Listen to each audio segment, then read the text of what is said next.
Nah, tipe-tipe kebijakan pemerintah, ya ini ada 4 actually ya, ada moneter, ada fiskal, sama tightening, easing gitu ya.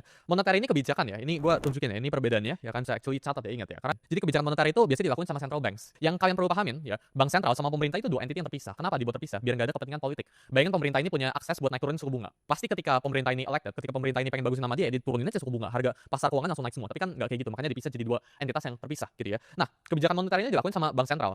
Ya kayak The Fed, Bank Indonesia itu bank sentral, central banks gitu ya. Sedangkan kebijakan fiskal, ya ini dilakukan sama pemerintah. Kebijakan fiskal ini apa? Kayak misal belanja pemerintah gitu ya, BBM, subsidi, itu kebijakan pemerintah gitu ya. Terus saya pajak mau dinaikin diturunin, itu kebijakan fiskal gitu ya. Kebijakan moneter itu suku bunga dinaik turunin gitu ya. Operasi pasar terbuka kayak misal the Fed gitu ya, yang ngelakuin buyback bonds gitu di market, itu easing di marketnya gitu. Atau enggak cadangan wajib. Kayak misal mereka bikin strategic reserve gold di buyback back gila-gilaan, itu kebijakan moneter gitu ya. Ini jadi contoh perbedaan yang kalian perlu pahamin gitu ya. Nah, sekarang misal pemerintah itu naikin pajak tiba-tiba. Itu kebijakan fiskal atau moneter? Ya kalian harus belajar buat kotakin gitu ya. Misal tiba-tiba the Fed ini potong suku bunga turun jadi 25 BPS gitu ya. Ini bakal berdampak ke ekonomi. Ini kebijakan moneter atau fiskal gitu ya. Kalian harus belajar buat kotakin. Ini